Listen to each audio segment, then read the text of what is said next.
वसई विरारमध्ये पावसाची संततधार पाहायला मिळत आहे। तर रात्रभर पडणाऱ्या मुसळधार पावसामुळे नागरिकांच्या घरामध्ये पाणी शिरल्याचं दृश्य आता पाहायला मिळत आहे।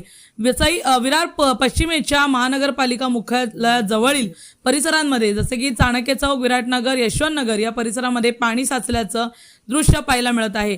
या ठिकाणी जनजीवन विस्कळीत झालेलं आहे। त्याचबरोबर या ठिकाणी असलेल्या मोठ्या नाल्यामुळे या परिसरांमध्ये दरवर्षी पाणी साचत असतं। तर यंदाच्या वर्षी रेकॉर्ड ब्रेक पाऊस गेल्या 4 दिवसांमध्ये होत असल्याने नागरिकांच्या घरांमध्ये पाणी शिरले। इतकंच नाही तर नागरिकांच्या वाहनांचं देखील मोठ्या प्रमाणात नुकसान होत असल्याचं पाहायला मिळत आहे।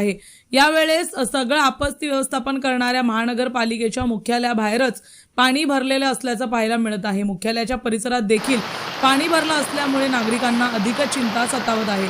सद्यस्थितीमध्ये नागरिक आपापल्या ठिकाणी जे आहेत ते आपलं सामान जमा करून या ठिकाणी शिफ्ट होत असल्याचं पाहायला मिळत आहे। परंतु मदतीची अद्यापही कोणती हाक महानगरपालिका किंवा लोकप्रतिनिधींकडून येताना दिसून येत नाहीये।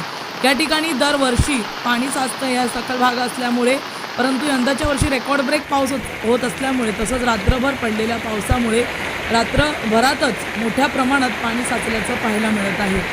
चाणक्य चौक, विराटनगर या परिसरांमध्ये रात्री पहाटे 6 वाजल्यापासून पाणी शिरायला सुरुवात झाली होती।